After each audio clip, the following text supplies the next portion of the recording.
सीटों का आकलन भी आपके सामने पेश कर देते हैं, क्योंकि सीटों का इंतजार होगा ना भाई। वोट प्रतिशत बताते रहिए, किसके पल्ले किसके हाथ कितनी सीट आती हैं, अब वो आकलन भी आपके सामने मैं पेश करने वाला हूं। 2019 में 40 में से 39 सीटें एनडीए के पास गई थी, 17 की 17 बीजेपी जीत गई थी, 17 में से 16 जेडीयू और 6 जीत गई थी एलजेपी। और इस बार एनडीए 32 सीटें लेने में कामयाब होगा, यानी कि 7 सीटों का नुकसान हो सकता है। इंडिया के खाते में 1 सीट जाती दिख रही है।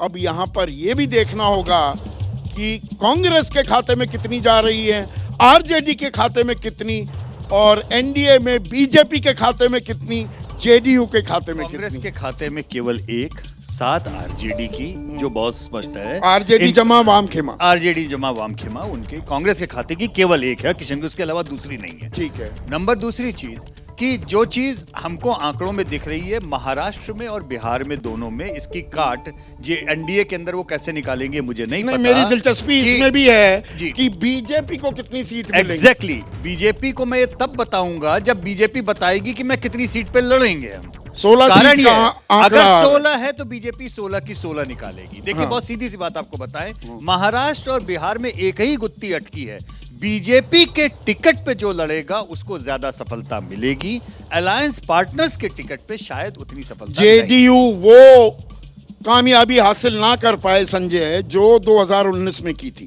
क्या इस बात की कुछ गवाही या संकेत दे रहे हैं ये आंकड़े?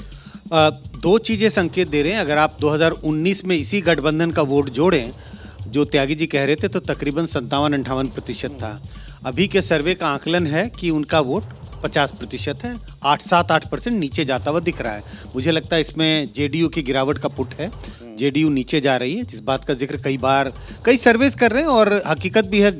अगर आप जमीनी हकीकत और को अगर हम देखें, इंडिविजुअली भी देखें, 24% के करीब बीजेपी को मिली थी, 22 जेडीयू को। हाँ। तो 20 से भी नीचे जाती दिखेगी जेडीयू। हाँ बिल्कुल, लेकिन 2019 के लोकसभा के बाद एक और विधानसभा के भी वहां चुनाव हुए हैं, उसको भी देखना चाहिए। उसमें भी जेडीयू नीचे चली गई थी जब वो बीजेपी के साथ गठबंधन करके चुनाव लड़ रही थी। तो सारे संकेत इसकी ओर इशारा करते हैं, बीजेपी अपनी स्थिति बनाई हुई है, लेकिन जेडीयू की में गिरावट दिखाई पड़ती है। जेडीयू में गिरावट दिखाई पड़ रही है, लेकिन बड़ा नुकसान नहीं। क्या अब ये कहना ठीक होगा यहाँ पर विनोद कि दरअसल नीतीश कुमार को लेकर आना तो बिहार में अपनी जमीन थोड़ा सा दरकी है पर संभाल ली है, अगर नीतीश ना होते तो कहानी क्या कुछ और होती?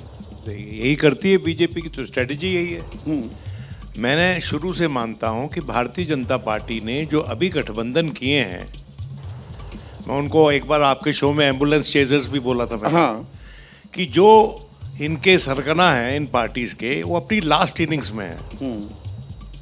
ये JDU Nitish ji last innings में, बीजेडी पटनायक लास्ट इनिंग्स में, बीजू जनता दल वाले, और एक पार्टी और कौन सी है जिसमें है टीडीपी, नहीं not TDP, there is one more party, ये जेडीयू जनता दल एस, वो भी देवेगौड़ा, हाँ। उनकी लीडरशिप लुप्त हो रही है।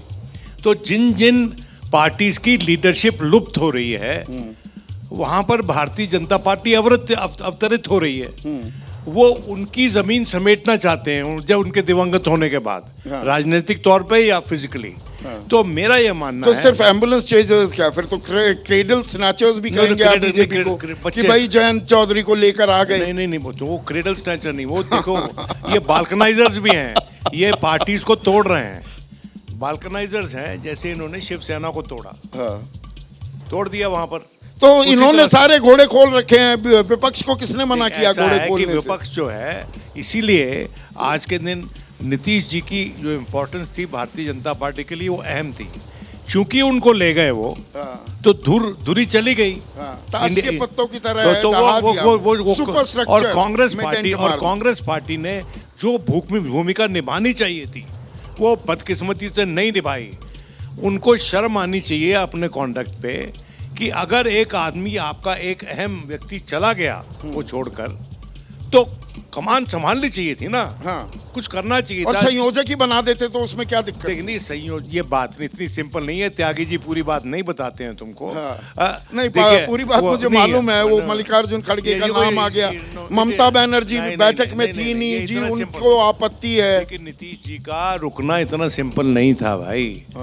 नीतीश जी ने अपने लिंक्स बना के रखे हुए थे बीजेपी के साथ, और मैं नाम नहीं लेना चाहता क्योंकि कुछ लोग कॉन्स्टिट्यूशनल पोजीशंस पे हैं, लेकिन वो अपने लिंक उन्होंने बना के रखे हुए थे और वो रिवाइव किए गए क्योंकि नीतीश जी को समझ में आ गया कि ये यहाँ पर मुझे फायदा नहीं हो रहा है। तो मतलब डूबता समाज जहाज में। दिखने लगा था। जैसे ही घड़ी का काटा दोपहर 2:30 पे आए, बबीता जी का दिल सास बहू साजिश के लिए मचल जाए। और ये है इनकी बहू, पूरे दिन ऑफिस की टेंशन हो जाए गॉन जब ये करें अपना फेवरेट शो फ्री टाइम पे ऑन। इनकी तरह आप भी देखें अपना फेवरेट शो अपने टाइम पर और डाउनलोड कीजिए एबीपी लाइव ऐप अपने स्मार्ट टीवी पर।